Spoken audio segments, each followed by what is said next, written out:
Well, come to Deep Moral Tales, Chanel. Failure is never a final destination. It is merely the cold ash from which a great and resilient soul begins its long journey of reconstruction. Elara once held the world in her hands as a brilliant architect, until one tragic structural failure buried her career and her spirit under the rubble. Having lost everything she once valued, she now wanders through the desolate mountains, searching for a reason to breathe among the silence of the peaks.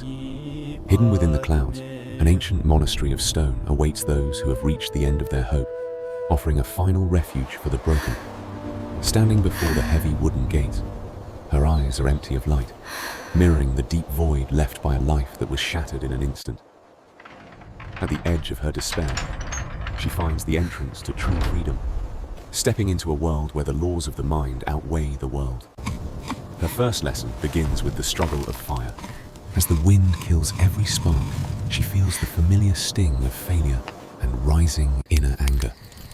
The hermit speaks of the first law, the dichotomy of control. We must learn to distinguish between what is ours and what belongs to the world. You cannot control the wind or the wood's dampness, but you can control your hands, your patience, and your response to the cold air around you. Modern science calls this cognitive reappraisal. By focusing only on what we can influence, we significantly reduce the stress load on our primitive survival brain. She begins to let go of her obsession with her lost reputation, a ghost she cannot reach, and focuses instead on the rhythm of her breath. The warmth of the flame is her first victory. It is a small fire, but it represents the first piece of her soul being reclaimed today. The Stoic Laws are not just words, but tools for survival. Elara realizes that her mind is the only fortress that can never be truly conquered. In the silence of the mountains, she learns that her will is the only thing she truly owns, a power no tragedy can ever take away. The second and third laws require the tempering of the body. Voluntary hardship and living in harmony with nature are the paths to true inner strength. She observes how nature does not fight the winter, it endures and prepares. To live according to nature is to accept the seasons of life. Under the icy weight of the waterfall, she trains her mind to remain still. If she can endure this cold, she can endure any life storm. She stops viewing the cold as an enemy. Instead, it becomes her teacher, a gym for her spirit where her willpower is forged like steel. Neuroscience shows that voluntary exposure to stress strengthens the prefrontal cortex, allowing us to regulate emotions even when facing the most difficult external circumstances. Her physical pain becomes a bridge to mental clarity. She is no longer a victim of her environment, but a participant in the natural order. True resilience is not the absence of suffering, but the mastery of it. Elara is learning to flow with the river rather than fighting it. The mountain has stripped away her ego, leaving behind a version of herself that is lean, strong, and ready for the wisdom of the stars. The fourth law invites us to take the view from above. From the height of the stars, our personal tragedies shrink into tiny, insignificant specks. She realizes that her lost career is just one moment in the vast timeline of the universe. This perspective brings a profound and quiet peace. The fifth law is the premeditation of evils. By imagining the worst that can happen, we rob future misfortune of its power to surprise us.